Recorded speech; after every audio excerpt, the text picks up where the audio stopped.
Pressure does not come to destroy you. It comes to reveal what is inside you. Fire is not sent to consume gold, but to expose its purity. The breaking you are experiencing is not proof that God has abandoned you. It is evidence that he has chosen you. Heaven never wastes pain. God never crushes a life he does not intend to use. If you're being broken, it is because you are being prepared. God breaks the man he wants to use because unbroken strength is dangerous. A man who has never been broken trusts himself too much. He relies on talent, confidence, intellect, and control. But God is not interested in using your ability alone. He is after your surrender. He is not shaping performers. He is forming vessels. And vessels must be empty before they can be filled. Breaking is not evidence that God has rejected a man. It is often the clearest sign that God has selected him.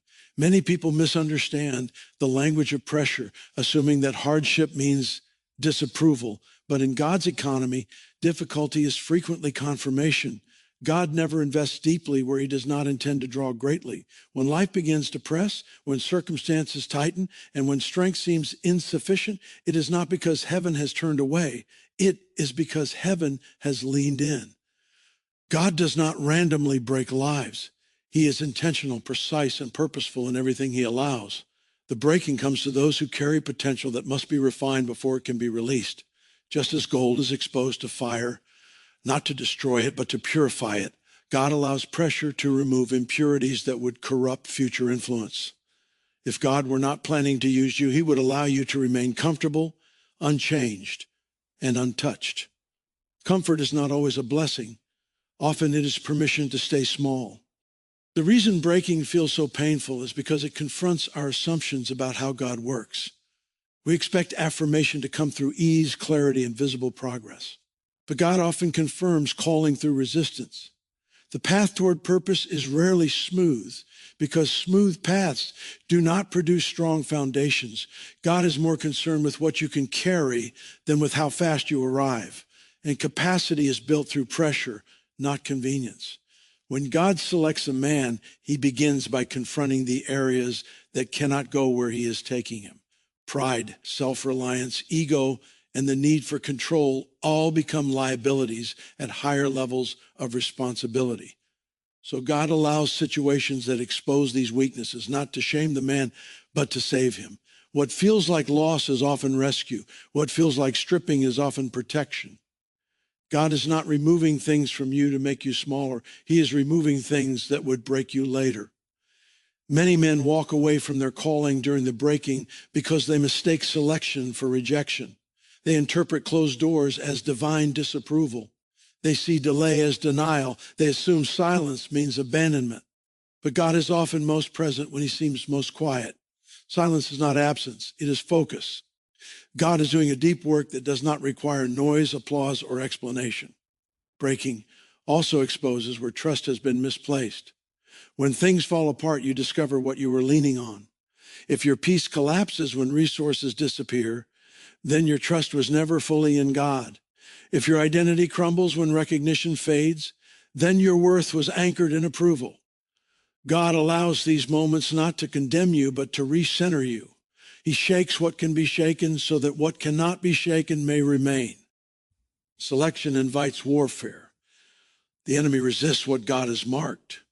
The intensity of the battle often reveals the significance of the assignment. The breaking is not just internal, it is spiritual. Resistance increases because impact is coming. God allows you to feel the weight now so that you will not be crushed later. He strengthens you under pressure so you can stand under authority. The most dangerous place for a man to be is gifted but unbroken. Gifted men can draw crowds, but only broken men can steward influence. God breaks a man to align his heart with heaven's values. He teaches him that success without surrender is empty, and power without humility is destructive. The breaking redefines success, shifting it from visibility to obedience, from achievement to alignment. In the breaking, prayer changes. It becomes less about outcomes and more about transformation. You stop asking God to fix circumstances and begin asking him to shape your character. This shift marks maturity. It reveals a heart that is no longer negotiating with God, but yielding to him. And this posture attracts grace because God resists pride but gives grace to the humble. God's selection is not proven by how much a man is used publicly, but by how deeply he is formed privately. The world celebrates arrival. God celebrates preparation. The breaking is the womb of calling. It is where purpose is conceived, developed, and strengthened. Nothing is wasted. Every tear, every delay, every disappointment is contributing to something eternal. If you are in a season where things are unraveling instead of coming together, do not assume God has changed his mind about you. More often, he's confirming it. The breaking is not the end of the story. It is the evidence that the story is real. God breaks the man he wants to use because he loves him too much to use him unprepared. Unbroken strength is dangerous in God's hands because it gives a man the illusion that he is sufficient without God. Strength that has never been tested, humbled, or surrendered tends to trust itself more than it trusts the Lord. It relies on talent, intellect, discipline, charisma, and experience. And while these things are not evil, they become obstacles when they replace dependence on God. God does not anoint self-confidence, he anoints surrender. That is why he breaks unbroken strength, not to weaken a man, but to realign the source of his power. A man who has never been broken often believes his success is the result of his own effort. He prays, but he also calculates. He acknowledges God, but he leans heavily on his own understanding. Over time, this creates pride that may not look loud, but lives quietly in the heart. Pride does not always announce itself. Sometimes it whispers through independence. God sees this long before people do. And because he loves the man and the calling, he intervenes before that pride turns destructive. God knows that unbroken strength cannot handle authority. Authority magnifies what already exists in the heart. If humility is absent, authority will amplify ego. If surrender is missing, authority will increase control. This is why God delays promotion and allows pressure. He is not withholding blessings. He is preventing collapse. He understands that gifting can take a man where his character cannot sustain him. So before he releases influence, he reshapes the inner life. Unbroken strength also struggles with obedience. It wants explanation before submission. It negotiates instead of yielding. It follows God as long as the path aligns with personal comfort and logic. But God does not partner with conditional obedience. He seeks hearts that trust him beyond understanding. Breaking removes the demand for control. It teaches a man to obey without guarantees, to move without clarity, and to trust God's wisdom over his reasoning.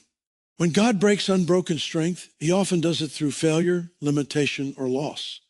The man reaches a point where his ability is no longer enough. Strategies fail. Effort produces little fruit. Confidence fades. This moment is not cruelty, it is kindness. God is rescuing the man from the future damage that unchecked strength would cause. What feels like humiliation is often divine protection. In this process, God exposes the danger of self-made identity. A man who finds worth in performance will collapse when performance is stripped away. God breaks this pattern by allowing seasons where effort does not equal outcome. The man learns that his value is not tied to productivity, success, or recognition, but to relationship. This revelation brings freedom. The pressure to prove oneself dissolves, and intimacy with God replaces the need for validation. Unbroken strength also tends to resist weakness, yet weakness is the very place where God's power is revealed. God does not pour his glory into vessels that are full of themselves. He fills those who are empty. Breaking creates space. It empties the heart of arrogance and fills it with humility. It replaces self-trust with God-trust. And in that exchange, true strength is born. This new strength looks different. It is quieter, steadier, and more rooted. It does not boast. It does not rush. It does not compete. It listens more than it speaks. It moves with discernment instead of impulse. It relies on prayer more than strategy. This strength is not flashy, but it is enduring. It carries weight because it has been formed under pressure. God breaks unbroken strength because he is not interested in using impressive men. He is interested in using surrendered ones. He does not need your ability to accomplish his will, but he desires your availability. When strength bows, grace flows. When confidence dies, Eighth rises. When self-sufficiency ends, divine sufficiency begins. The tragedy is not being broken. The tragedy is remaining unbroken.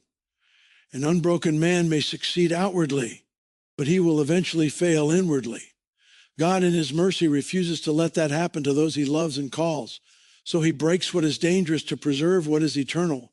In the end, the strength God uses most is not the strength that stands tall in pride, but the strength that kneels in surrender. Unbroken strength may look powerful to the world, but broken strength moves heaven. Before God ever uses a man publicly, he dismantles him privately. This hidden dismantling is not a pause in purpose, but the foundation of it. God understands that visibility without maturity is dangerous, and influence without depth is destructive. So long before the spotlight, there is a season of obscurity. Long before the platform, there is the private place. What looks like silence is actually God's most focused work. Public impact attracts attention, affirmation, and pressure. If a man's inner life is not anchored, these things will either inflate his pride or crush his spirit. God loves too deeply to allow that. He knows that applause can be more dangerous than opposition, so he keeps his chosen ones hidden while he strengthens their character. This is why some of the most gifted people experience the longest waiting seasons. God is not delaying them, he is deepening them. Private dismantling often feels confusing because it contradicts expectation. You thought obedience would bring momentum, but instead it brought stillness. You thought faithfulness would open doors, but instead it led to closed ones. This tension creates internal conflict. But God is not contradicting himself. He is correcting your understanding of success. He is teaching you that calling is not measured by movement, but by formation. In private seasons, God dismantles identity built on performance. When no one is watching, no one is applauding, and no one is affirming, the question emerges, who am I without recognition? God uses this isolation to separate the man from the image he has built. Titles fade, roles disappear, activity slows, and in that quiet, God speaks to the core of the heart. He replaces external validation with internal conviction. God also dismantles misplaced ambition in private. Desire for impact is not wrong, but ambition that outpaces maturity is dangerous. In hidden seasons, God reshapes desire. He teaches the man to want obedience more than visibility, intimacy more than influence, faithfulness more than fruitfulness. This reordering of desire ensures that when success comes, it does not become an idol. The private place exposes motives. Without the distraction of results, the heart is laid bare. Why do I want to be used? Why do I want influence? Why do I want growth? These questions are uncomfortable, but necessary. God answers them not with words, but with process. He allows delay to purify intention. He allows obscurity to kill pride. He allows silence to grow trust. Private dismantling also builds endurance. Public use requires resilience. Criticism will come. Misunderstanding will come. Pressure will increase. God prepares a man for these realities by strengthening him when no one sees. In the hidden place, faith is developed without applause. Obedience is practiced without reward. This creates spiritual stamina. The man learns to stand firm without external reinforcement. God uses private dismantling to teach dependence. When there is no crowd, no platform, and no visible progress, all that remains is God. Prayer becomes less formal and more desperate. Scripture becomes less informational and more sustaining. Worship becomes less performative and more authentic. Issei habits form a deep spiritual root system that will later support public fruit. Many men abandon the private season because they believe nothing is happening. They mistake invisibility for irrelevance. But God does his most precise work in secret. Just as a foundation is buried beneath a building, so is character buried beneath calling. No one praises the foundation, but everything depends on it. God refuses to build high on shallow ground. Public use is not the reward for private faithfulness. It is the responsibility that flows from it. God entrusts visibility to those who have learned to serve without it. The man who has been dismantled privately no longer seeks the spotlight, and that is exactly why God can trust him with it. His identity is settled. His motives are purified. His heart is anchored. When the private dismantling is complete, public use becomes sustainable. Success no longer defines the man, and failure no longer destroys him. Praise does not intoxicate him, and criticism does not derail him. He moves with humility, wisdom, and discernment because his life has been shaped in the unseen. If you find yourself in a season where God is stripping, silencing, and slowing you down, do not resist it. You are not being sidelined. You are being strengthened. God is not withholding your future. He is protecting it. What he builds in private will hold you steady in public. God breaks identity before he releases authority, because authority without a surrendered identity becomes dangerous. Many people desire influence, position, and power, but few understand the internal weight those things carry. Authority is not first something you hold in your hands. It is something you carry in your heart. If the heart is anchored to false identity, authority will magnify insecurity instead of advancing God's purpose. So before God entrusts a man with authority, he confronts and dismantles the identities that were never meant to define him. False identity is often built on titles, roles, achievements, and recognition. It is subtle because it feels productive and even spiritual. A man may believe he knows who he is because of what he does, how well he performs, or how others respond to him. But when identity is tied to function, it becomes fragile. The moment the role is removed, the identity collapses. God, in his mercy, allows this collapse to happen early rather than later. He strips away titles so the man can discover his true name in God. This breaking of identity is painful because it feels like losing oneself. When God removes familiar markers of worth, confusion sets in. The man begins to ask questions he never had time to ask before. Who am I if I am not needed? Who am I if I am not seen? Who am I if I am not succeeding? These questions are uncomfortable, but they are necessary. God is not trying to erase the man. He is trying to reveal him. God knows that authority amplifies whatever identity is beneath it. If a man believes his worth comes from control, authority will make him domineering. If he believes his value comes from approval, authority will make him manipulative. If he believes his identity comes from achievement, authority will make him restless and driven. God breaks these false foundations so that authority can rest on humility, obedience, and intimacy with him. In the breaking, God relocates identity from the external to the eternal. He teaches the man that his worth does not fluctuate with circumstances. It is not increased by success or diminished by failure. It is secured in relationship. This truth stabilizes the soul. A man who knows who he is in God does not strive for validation or fear rejection. He leads from security, not insecurity. Authority given to a man with a healed identity becomes a tool for service, not self-promotion. He no longer needs authority to feel important. He uses it to make others feel valued. He does not guard his position jealously because his worth is not tied to it. This kind of authority carries peace instead of pressure. People feel safe under it because it reflects God's heart. God also breaks identity to remove the need to be right, recognized, or revered.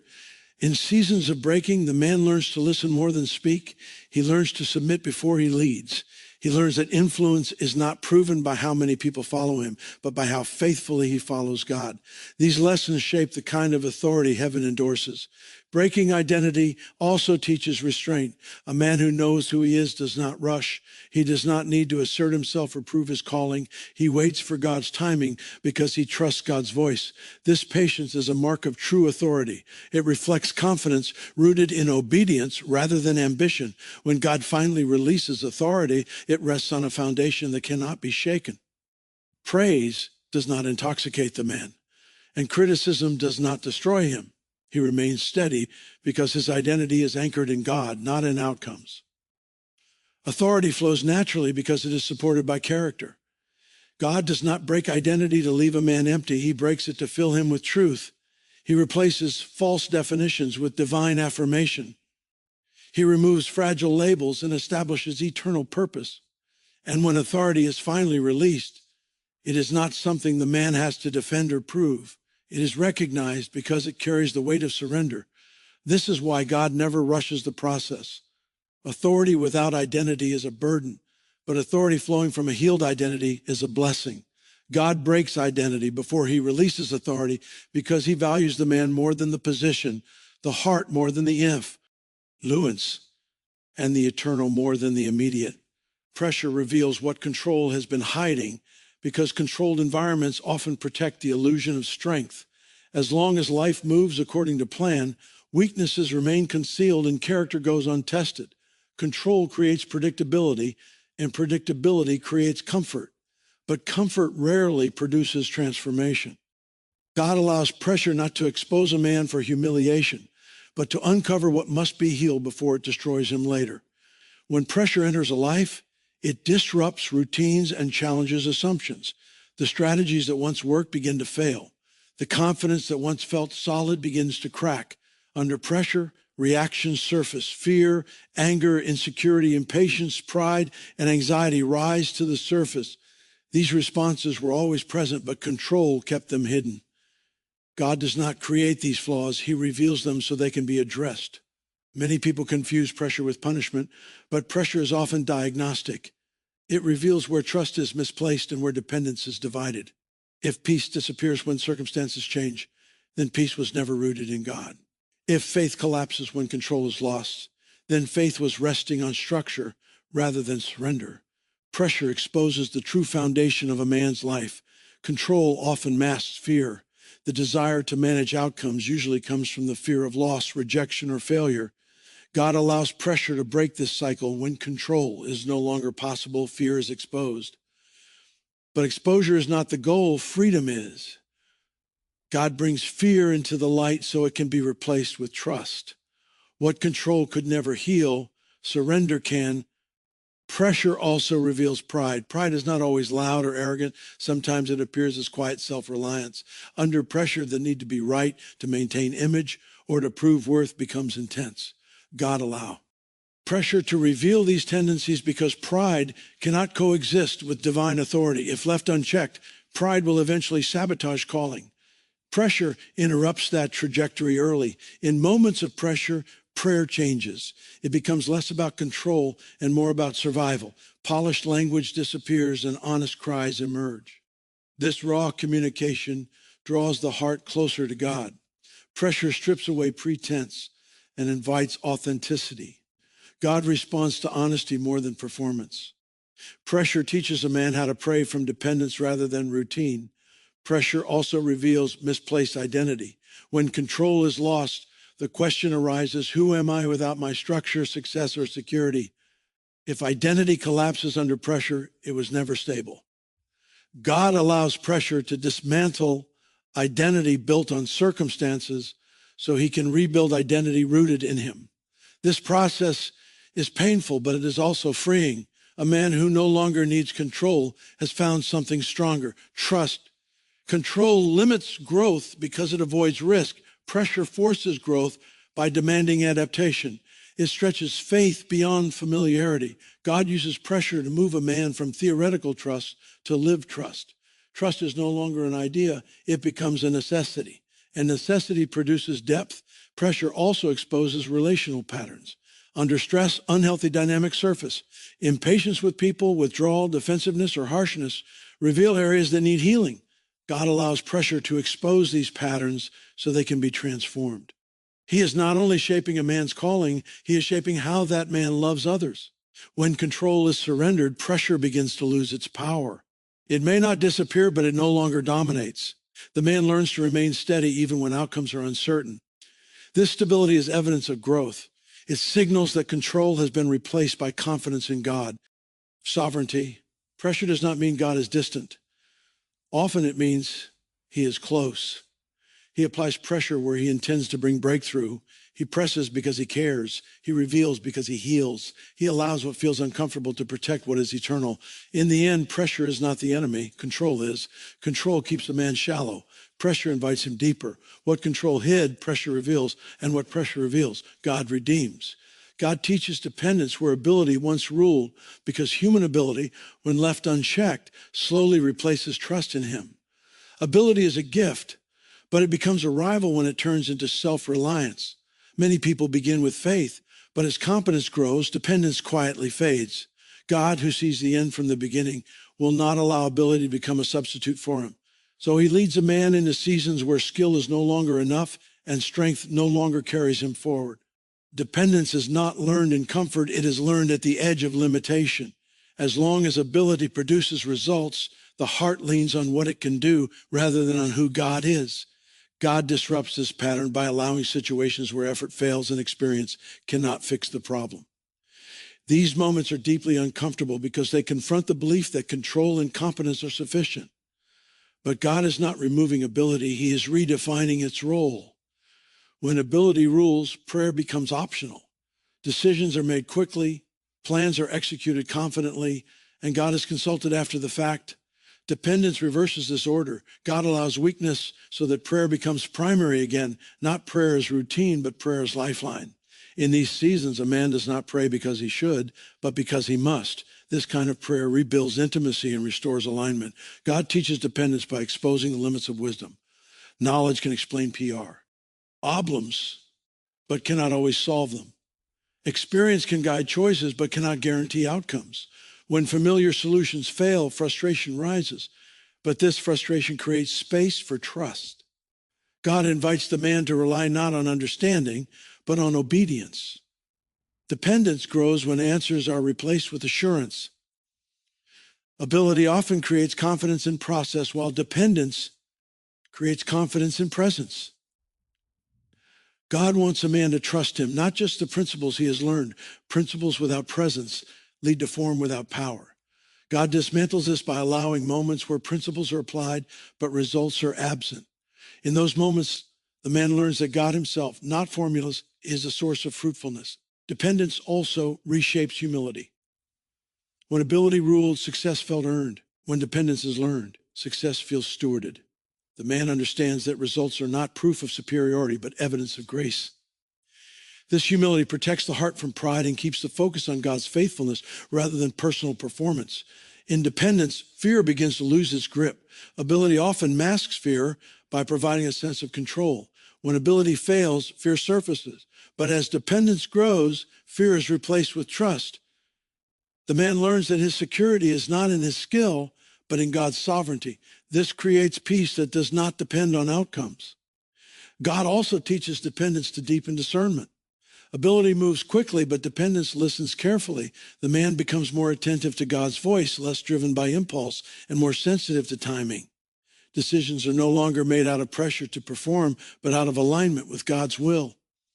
This discernment preserves the man from unnecessary battles and wasted effort. Dependence strengthens endurance. Ability can produce short-term success, but dependence produces long-term faithfulness. When a man knows that his strength comes from God, he does not collapse under pressure. He draws from a source that does not run dry. This endurance is essential for lasting impact. God never teaches dependence to diminish a man. He teaches it to empower him. Ability submitted to dependence becomes a tool rather than a master. God can trust a man who knows his strength comes from heaven. Such a man moves boldly without arrogance and confidently without control. In the end, dependence is not weakness, it is alignment. It places God in his rightful position and frees the man from carrying burdens he was never meant to bear. Where ability once ruled, dependence now reigns, and through that dependence, God's power is fully revealed. Compassion is born where breaking is embraced because suffering opens the heart in ways success never can. A man who has never been broken may speak truth, but his words often lack tenderness. He may offer answers, but not understanding. God allows breaking not only to shape character, but to shape the way a man sees people. Pain becomes the classroom where empathy is taught and mercy is formed. When a man experiences breaking, he learns what weakness feels like. He learns the weight of disappointment, the confusion of delay, and the sting of failure. These experiences strip away judgment. He no longer looks at struggling people as problems to be fixed, but as souls to be loved. Breaking removes the distance between the helper and the hurting. It teaches him that everyone carries battles that are not immediately visible. Without breaking, compassion remains theoretical. It exists as an idea, not a reality. But when a man has walked through darkness, his compassion carries credibility. He does not speak from assumption, but from understanding. His words are not rushed, and his presence is not impatient. He knows that healing is a process, a moment. God uses this depth to reach hearts that would resist polished perfection. Breaking also dismantles the need to appear strong at all times. When a man accepts his own weakness, he creates space for others to be honest about theirs. This honesty fosters healing communities rather than performance-driven environments. People feel safe around broken men because they sense authenticity. There is no pressure to pretend. Compassion grows in atmospheres where truth is welcomed. In breaking, pride loses its grip. Pride builds walls, compassion builds bridges. A man who has been humbled by life no longer competes with others or measures his worth by comparison. He recognizes that grace, not effort, sustains him. This awareness fuels patience. He gives people room to grow because he knows growth takes time. God uses broken men to heal broken people because shared pain creates connection. Testimony becomes powerful when it is rooted in experience. When a man speaks about God's faithfulness from the place of suffering, his words carry weight. They do not minimize pain or rush resolution. They offer hope without denial. This balance reflects God's heart. Breaking also sharpens listening. Compassion listens more than it speaks. A man shaped by pain learns to sit with others in their struggle without immediately offering solutions. He understands that presence itself is healing. God often works through silence as much as through speech. Compassion recognizes when to speak and when to simply remain. Embracing breaking also removes the fear of vulnerability. A man who has survived pain no longer hides behind image. He understands that vulnerability is not weakness, it is strength refined. This openness invites others into freedom. It allows people to lay down masks and encounter God honestly. Compassion flourishes in environments where vulnerability is modeled. God allows breaking to align a man's heart with his own. God is compassionate because he understands suffering. When a man embraces breaking, he begins to reflect God's nature more clearly. His responses become gentler. His corrections become redemptive.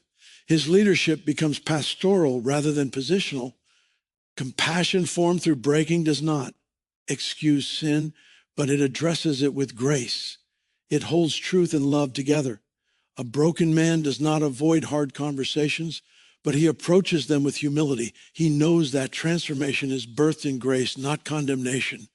In the end, compassion is not learned in moments of strength, but in seasons of surrender. Breaking teaches a man how to love people as God loves them, with patience, understanding, and mercy. When breaking is embraced, compassion flows naturally, and God uses that compassion to bring healing where perfection never could. Delay and failure are tools of divine preparation because God is shaping more than outcomes. He is shaping the man. What appears as interruption is often instruction. God is not bound by human timelines, and he is never late. He sees what success too early would do to a soul, so he allows delay to protect what he intends to use for a lifetime. Delay is not denial, it is development. Human nature equates progress with speed.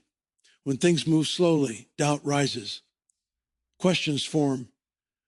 Confidence weakens. But God uses delay to stretch faith beyond emotion. Faith that only survives momentum is shallow. God cultivates faith that remains steady and waiting. Waiting reveals whether trust is rooted in God or in visible results. Delay also exposes impatience. Impatience demands immediate validation. God uses waiting to refine desire. He teaches the man to want God's timing more than his own. This surrender produces peace. When a man stops rushing outcomes, he begins to recognize God's sense in the process. Failure works alongside delay as a refining instrument. Failure dismantles the illusion of perfection. It humbles ambition and reshapes perspective. A man who has failed understands his need for grace. He stops pretending to be self-sufficient and learns to lean on God. Failure does not disqualify him, it qualifies him for deeper trust. God allows failure to teach resilience. Success often hides fragility, but failure reveals it. When a man survives failure without losing faith, his foundation is strengthened. He learns that his worth is not determined by outcomes. This understanding frees him from the fear of risk and empowers obedience. Failure also sharpens discernment. Lessons learned through collapse carry more weight than lessons learned through theory.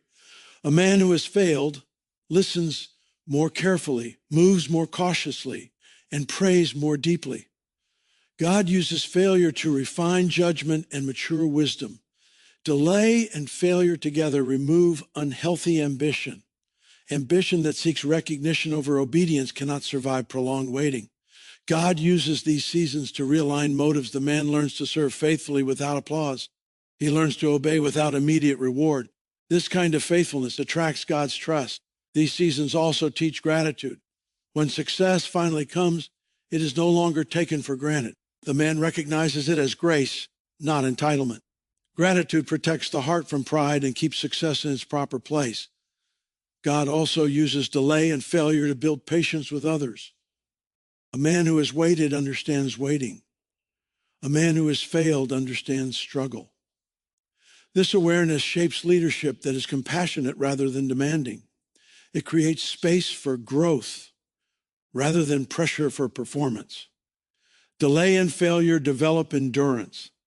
Calling is not fulfilled in moments, but in decades. God prepares a man for longevity by teaching him how to remain faithful when progress is invisible. Endurance sustains purpose when excitement fades. In the end, delay and failure are not detours, they are pathways. God uses them to prepare a man to carry success without losing his soul. What seems like wasted time becomes sacred training. When the season changes, the man is not only ready to receive the promise, he is ready to steward it well. God teaches obedience without explanation because true authority is built on trust, not understanding. Many people follow God only when the path is clear, the promise visible, and the logic sound. This conditional obedience is limited. It cannot carry the weight of God's plans. God seeks hearts that obey even when clarity is absent, even when circumstances contradict expectation. Obedience without explanation creates a foundation strong enough to bear authority, influence, and responsibility. Obedience without explanation begins in the heart. It is not blind compliance, it is surrendered trust. The man learns to align with God's will without needing to know every detail. This posture releases God's power because it positions him in dependence rather than self-reliance.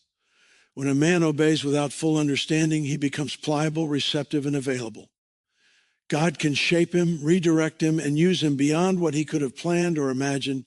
Often, obedience without explanation is tested through circumstances that seem contradictory. A door closes when he expected it to open.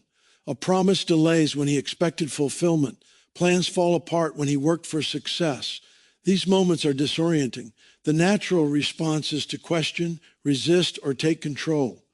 But God allows these disruptions to teach surrender. He wants the man to obey his leading even when it defies reasoning, because obedience is faith in action. The deeper the obedient. The greater the preparation for influence.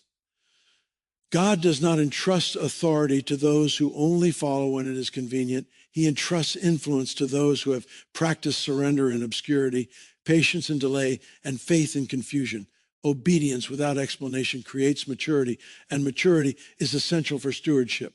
A man who learns to obey in uncertainty is a man God can trust with destiny. Obedience also produces alignment. When a man follows without demanding full clarity, his spirit aligns with God's. Alignment produces peace even in chaos. It allows him to navigate challenges without panic because he trusts the one who knows the end from the beginning. Misalignment, on the other hand, produces anxiety, impulsivity, and missteps. God teaches obedience without explanation to prevent misalignment and to cultivate stability. This kind of obedience reshapes the heart's priorities. The man learns to value God's purpose over his own understanding. He stops seeking justification for his actions and begins to seek the heart of God. Obedience becomes an expression of love rather than a transactional activity. It shifts the focus from outcomes to intimacy, from reward to relationship. Obedience without explanation also refines character. It exposes hidden motives, tests patience, and reveals persistence. The man discovers where he truly trusts God versus where he relies on his own wisdom. This self-awareness, though often uncomfortable, is transformative. God uses it to remove pride, impatience, and entitlement, replacing them with humility, endurance, and trust. Another aspect of this obedience is that it cultivates discernment. When a man obeys without full understanding, he learns to recognize God's voice and differentiate it from human reasoning. He becomes sensitive to the Spirit's promptings, even when logic suggests otherwise. This discernment is invaluable, as it protects him from deception and prepares him to make decisions that carry eternal weight. Obedience without explanation also produces resilience under pressure. Life will often demand action before clarity arrives. Decisions must be made in uncertainty. The man who has practiced obedient trust is able to move forward without hesitation because his faith is not dependent on certainty. This resilience allows him to lead, inspire, and carry responsibility without being paralyzed by doubt. Ultimately, God does not ask obedience without explanation to frustrate or confuse. He does it to prepare a man for the scope of what he cannot yet see. Authority, influence, and impact require a heart trained to trust before understanding. Obedience in the unseen proves that the man values God's wisdom above his own and that he is ready for the responsibilities God intends to give. Obedience without explanation positions a man for divine revelation. The more he practices trusting God without needing answers, the more God is able to reveal his plans progressively and securely. Each step taken in faith without full clarity builds spiritual muscle, cultivates patience, and increases capacity for the calling ahead. In the end, obedience without explanation is not a limitation, it is liberation. It frees a man from the tyranny of understanding, the burden of certainty, and the fear of missteps. It aligns him with God's purposes, shapes his character, and prepares him for authority that lasts. Heaven favors those who obey first and understand later because their hearts are pliable, surrendered, and ready to carry what God alone can entrust. God never breaks a man without intending to rebuild him because the purpose of breaking is transformation, not destruction. Every season of pressure, loss, or failure has a divine objective to prepare a man for a calling that can not be fulfilled without depth, humility, and reliance on God. What feels like the end of everything is often the beginning of something far greater. God's hand in breaking is never careless. It is deliberate, precise, and full of love. Breaking often feels disorienting because it strips away what a man has relied upon. Comfort, confidence, reputation, resources, and even relationships may fall away. At first glance, this feels like loss. The mind naturally interprets this as punishment or abandonment. But God is intentional in every removal. He allows what cannot support purpose to be taken away so that what he builds will endure. Every fragment he dismantles is an opportunity to reconstruct the heart with eternal foundations. Rebuilding begins with perspective. A man who has been broken sees life differently. The trivial loses its allure, and the eternal gains significance. What once seemed urgent is now secondary, and what once seemed distant becomes priority. This shift is essential for stewardship. God entrusts responsibility not to those who can manage comfort, but to those who have learned to navigate adversity. The broken man sees the world with clarity, compassion, and discernment that only experience can teach. God also rebuilds the inner life of the man. Strength that once relied on self is now rooted in him. Confidence that once leaned on achievement is now anchored in obedience. Pride that once demanded recognition is now tempered by humility. God does not simply restore what was lost. He replaces it with what is eternal. The man emerges stronger, wiser, and more capable of fulfilling his calling without the crutch of human dependence. Character is refined during this rebuilding process. Integrity is tested and established. Patience becomes natural because the man has endured seasons where waiting was unavoidable.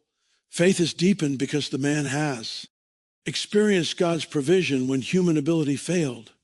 Every trial that broke him contributes to the architecture of resilience, creating a foundation that can withstand future pressures without collapse. God's rebuilding is also relational. A man who has been broken often gains a new sensitivity to the struggles of others. He understands vulnerability and responds with empathy rather than judgment. Relationships become tools for influence rather than instruments for control.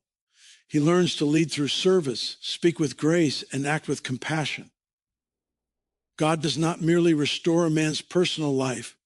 He equips him to impact others with wisdom drawn from experience. Rebuilding includes calling and purpose. The man who has been broken is not returned to the same level of understanding or responsibility. He is elevated. God entrusts him with opportunities that require the very lessons learned in breaking. The failures, delays, and losses now serve as training grounds, preparing him for challenges that cannot be navigated without the depth gained through suffering. In this way, every moment of breaking becomes preparation for influence. Faith is strengthened during rebuilding. A man who has been broken sees God's hand in ways that cannot be ignored. Provision, protection, guidance, and deliverance become personal realities rather than theological concepts. This intimate knowledge of God fosters courage and boldness. The rebuilt man does not merely survive, he thrives with a confidence grounded in God's faithfulness rather than in his own strength. Rebuilding also restores vision. Where breaking may have caused confusion, God provides clarity. The man sees the direction he must take, the purpose he must pursue, and the destiny he is equipped to fulfill. This vision is not dependent on external circumstances, but is anchored in divine revelation. It allows him to move forward with focus and determination, unaffected by the distractions that once hindered him. God's rebuilding is comprehensive. It does not repair in pieces, it transforms wholly. Mind, heart, character, and calling are all refined. The man emerges as a vessel prepared for influence, equipped for responsibility, and sensitive to the spiritual and emotional needs of others. What was once broken is now the source of strength, empathy, and leadership.